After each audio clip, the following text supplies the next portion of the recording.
d'abord que la Fondation a pour vocation de distinguer et d'honorer des Sénégalais qui ont rendu d'énormes services à notre pays et à l'Afrique. En priorité, ceux qui sont vivants, parce que nous estimons que c'est bon de rendre hommage à quelqu'un à titre posthume, mais c'est mieux, en tout cas, de le faire de son vivant. C'est la raison pour laquelle nous avons organisé la première édition au CICES, où nous avons rendu hommage à notre frère Ami Abdoulaye Diaw, journaliste sportif, pour tout ce qu'il a fait pour le sport sénégalais de manière générale. La deuxième édition donc, a été destinée à Matarba, qui a été honoré également à Sorano.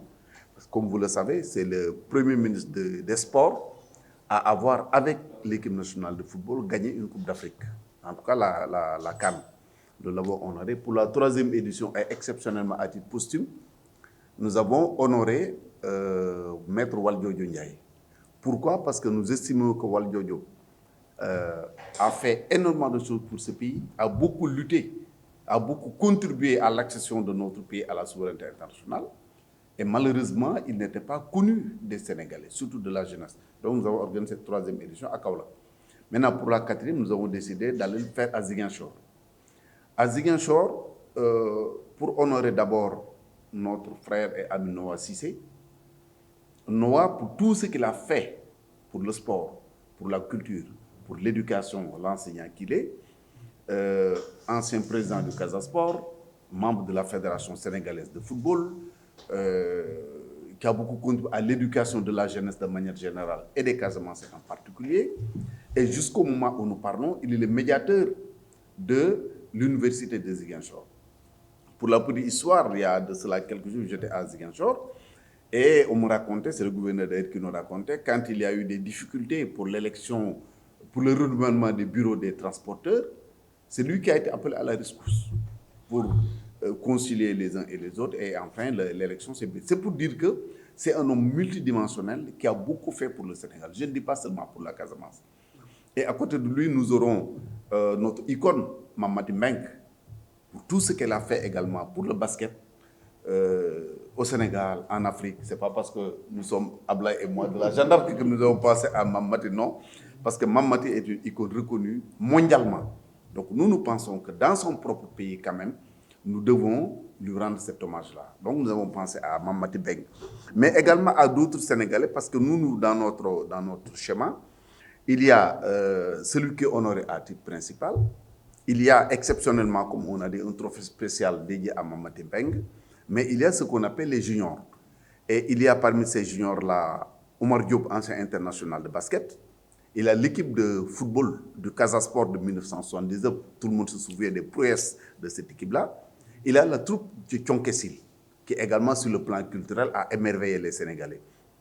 Mais il y a aussi une ancienne athlète, Oumou Bari, qui est de la Casamance aussi. Jules François Bokandé à titre posthume. Et quelqu'un que beaucoup de Sénégalais, tous les Sénégalais devraient dire, ont apprécié et apprécient encore, c'est Mamcher Gueye qu'on appelle Saner. Et partout, quand vous voyagez, surtout dans la sous-région, souvent les gens vous interpellent pour dire, mais où est Saner? Qu'est-ce que Saner est devenu? Et nous nous rendons compte que dans son propre pays, au-delà du fait qu'à travers les séries, il fait plaisir aux Sénégalais, les Sénégalais n'ont pas rendu ce qui lui revient. C'est la raison pour laquelle nous avons dit qu'il faut également penser à Saner. Et il y a un opérateur économique, malheureusement, qui a disparu, très connu de la population de Ziguinchor, de toute la région de la Casamance, devrais dire, pour ses actions sur le plan social, sur le plan économique, qui s'appelle Samba Gakou. Lui aussi, nous avons décidé de l'offrir en exemple à la jeunesse. Et quand on parle de Casa Sport, on oublie que le premier président du Casa Sport s'appelle Massim Mandiang. C'était le premier président. Et quand on vous dit premier président d'un club, vous devinez un peu les difficultés qu'il a rencontrées. Et il a été succédé par un autre qui s'appelle Alioune Badara Diallo, dont la famille est encore là.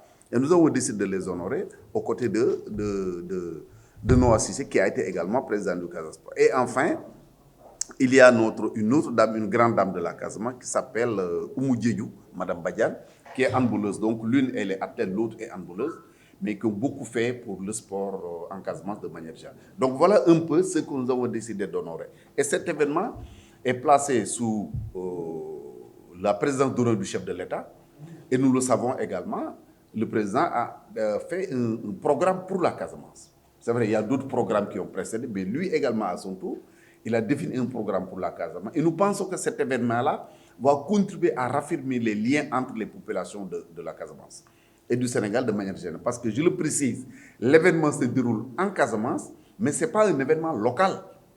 Parce que vous l'avez constaté, Mamati Mbengue n'est pas de la Casamance, Saner n'est pas de la Casamance, et tant d'autres qui sont impliqués dans cet événement ne sont pas de la Casamance. Comme nous avons été à Ziguinchor, nous avons été, à Kaolack, nous avons été à Ziguinchor, et certainement demain nous serons à Saint-Louis, parce que vous vous en souvenez, lors de nos dernières réunions, nous avons discuté entre Ziguinchor et Saint-Louis. Finalement, Ziguinchor a été choisi, et très certainement, pour la prochaine édition, nous irons à Saint-Louis.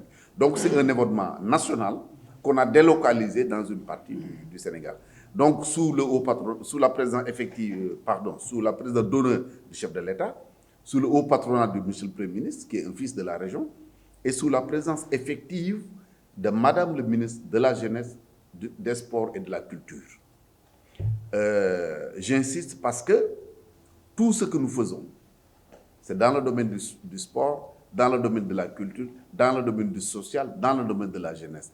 Et comme par enchantement, c'est le ministère qui regroupe la jeunesse, le sport et la culture.